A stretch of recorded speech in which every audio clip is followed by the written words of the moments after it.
ಮಳೆಗಾಲದಲ್ಲಿ ಬಂದು ಸ್ವಲ್ಪ ನೀರು ನಿಲ್ತಿದ್ದು, ಅದಕ್ಕೆ ಅವ್ರು ಕೆರೆ ಅಂತೇಳಿ ನಮ್ಮ ಅಧಿಕಾರಿಗಳು ಸರ್ ಕೆರೆ ಇದೆ ಕಟ್ಲಾಕ್ ಬರೋದಿಲ್ಲ.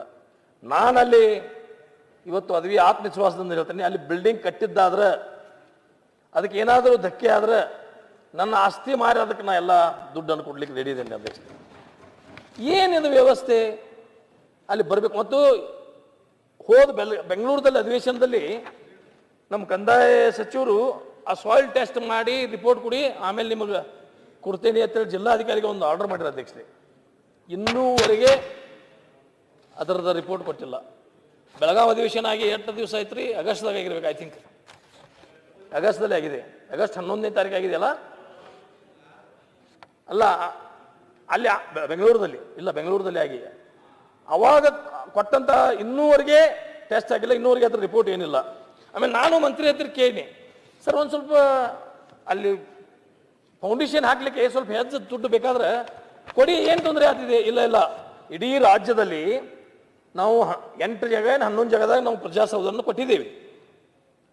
ಎಲ್ಲದಕ್ಕೂ 8 ಕೋಟಿ 60 ಲಕ್ಷನ ಕೊಟ್ಟಿದ್ದೆವು. ನೀವು ಒಬ್ಬರಿಗೆ ಹೆಚ್ಚು ಕೊಟ್ಟಿದ್ದಾದ್ರೆ ಅದು ತೊಂದರೆ ಆಗ್ತೈತಿ, ಎಲ್ಲರಿಗೂ ಕೊಡಬೇಕಾಗ್ತೈತಿ, ಕೊಡ್ಲಿಕ್ಕೆ ಆಗೋದಲ್ಲ. 20% ಹೆಚ್ಚಿಗೆ ಬೇಕಂತೇಳಿ ಅಲ್ಲೇನೋ ಇಂಜಿನಿಯರ್ಗಳು ಹೇಳಿದ್ರು, ನಿಮಗೊಂದು ಪೈಸಾನೂ ಕೊಡ್ಲಿಕ್ಕೆ ಆಗೋದಲ್ಲ ಅಂತೇಳಿ ಅವಾಗ ಮಂತ್ರಿಗಳು ನನಗೆ ಹೇಳಿದ್ರು. ಸರ್ ಇದೊಂದು ನಿಮ್ಗೆ ಕಳಿಸ್ಕೊಡ್ತೀನಿ ಸರ್. ಚಿಕ್ಕಮಗಳೂರು ಜಿಲ್ಲೆ ಕಡೂರು ತಾಲೂಕಿನಲ್ಲಿ ಹೊಸದಾಗಿ ತಾಲೂಕಾ ಪ್ರಜಾಸೌಧ ಕಟ್ಟಡವನ್ನು ರೂಪಾಯಿ 16 ಕೋಟಿಗಳ ಅಂದಾಜು ಮೊತ್ತಕ್ಕೆ ನಿರ್ಮಿಸಲು ಆಡಳಿತಾತ್ಮಕ ಮನವಿಯನ್ನು ಕೊಡಲಾಯಿತು. ಅಣ್ಣ ಡೇಟ್ 25/9/25 ಕ್ಯಾಬಿನೆಟ್ ಮೀಟಿಂಗ್ದಲ್ಲಿ ಕಡೂರು ತಾಲೂಕದಲ್ಲಿ ಕೊಡ್ಲಿಕ್ಕೆ 16 ಕೋಟಿ ಕೊಡ್ಲಿಕ್ಕೆ ಬರ್ತಿದೆ. ಯಾಕೆ ನಮ್ಮಲ್ಲಿ ಕಾಗವಾಡ ತಾಲೂಕದಲ್ಲಿ ಒಂದು 20% ಹೆಚ್ಚಿಗೆ ಮಾಡ್ಲಿಕ್ಕೆ ಕೊಡೋಕೆ ಬರೋದಲ್ಲ ಅಧ್ಯಕ್ಷರೇ? ಏನು ವ್ಯವಸ್ಥೆ ಇದೆ ನನಗೆ ಅರ್ಥ ಆಗ್ತಾ ಇಲ್ಲ. ಇಲ್ಲ ನಾನು ಅಲ್ಲಲ್ಲ, ನೀವೆಲ್ಲ ಟೈಲ್ ಬಾರಿಸಿ ಬೇಡ್ರಪ್ಪ. ಮತ್ತು ನಾನು ಏನು ಬರ್ತಾರಲ್ಲಿ ಸರ್ಕಾರದ ವಿರುದ್ಧ ರಾಜಕೀಯ ಮಾತಾಡಿದ್ರೆ ಬರ್ತಾರ, ಟಿ ವಿ ಬರ್ತೈತೆ ಅದು. ನಾನು ಸರ್ಕಾರ ವಿರೋಧ ಪರವಾಗಿಲ್ಲ ಅಧ್ಯಕ್ಷರೇ, ನಾನು ತೊಂದರೆ ಆದದ್ದು ಏನು ಸಮಸ್ಯೆ ಇದೆ ಅದನ್ನು ಮಾತಾಡ್ತಾ ಇದ್ದೀನಿ. ನೀವು ಯಾಕೆ ಟಳಿ ಬರ್ಸ್ತಾರೆ ಅಂತ ಸುಮ್ಕೊಂಡ್ರಲ್ಲ. ನೀವು ಧೈರ್ಯವಾಗಿ ಮಾತಾಡ್ತಿದ್ದೀರಲ್ಲ, ಅದಕ್ಕೆ ನಾವು ಅಪ್ರಿಶಿಯೇಟ್ ಮಾಡ್ತಾ ಇದ್ದೀವಿ. ನಿಮಗೆ ಆ ಸಮಸ್ಯೆ, ನಮ್ಮ ಪರಿಸ್ಥಿತಿ ಏನಾಗ್ತದೆ?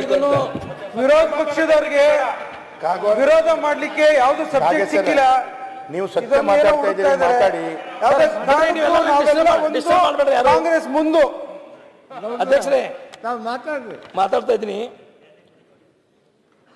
ಎಲ್ಲ ಕಡೆ ಒಂದೇ ಕೊಡಬೇಕು, ಬೇರೆ ಕಡೆ ಕೊಡೋಕ್ಕಾಗಲ್ಲ. ಅವ್ರು ಕೊಟ್ಟರೆ ಗದ್ದಲಾಗ್ತಿದೆ, ಇದು ಸಮಸ್ಯೆ ಇದೆ, ಕೊಡ್ಲಿಕ್ಕೆ ಬರೋದು ಅಂತ ಹೇಳಿದ್ರು. ಕಡೂರು ತಾಲೂಕದಲ್ಲಿ ಹೆಂಗೆ 16 ಕೋಟಿ ಕೊಟ್ಟರು ಸರ್? ಇದು ನನಗೂ 16 ಕೋಟಿ ಕೊಡಬೇಕು ಅನ್ನೋಂಥ ಮನವಿಯನ್ನು ಈ ತಮ್ಮ ಮುಖಾಂತರ ಸರ್ಕಾರಕ್ಕೆ ನಾನು ಮನವಿಯನ್ನು ಮಾಡ್ಕೊತಾ ಇದ್ದೀನಿ,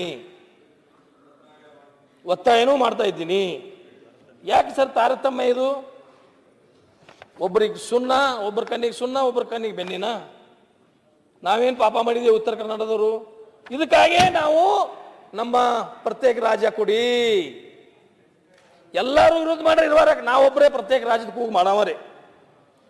224 MLAಗಳು ವಿರುದ್ಧ ಮಾಡಿದ್ರು, ಎಷ್ಟೇ ಸಂಘಗಳು ಎಷ್ಟೇ ಸಂಸ್ಥೆಗಳು ಎಲ್ಲರೂ ವಿರುದ್ಧ ಮಾಡಿದ್ರೆ ನಾ ಮಾತ್ರ ಪ್ರತ್ಯೇಕ ರಾಜ್ಯದ ಕೂಗನ್ನು ಹೋರಾಟ ಮಾಡವ. ಏನು ಇರಲೇಬೇಕಾದ್ರೆ ಸಾಯಲಿ ಅಧ್ಯಕ್ಷರೇ, ಸಾಯುವ ಮಟ್ಟ ಹೋರಾಟ ಮಾಡಿದ, ಆಗಲೇಬೇಕಾದ್ರೆ ಬಿಡಲಿ.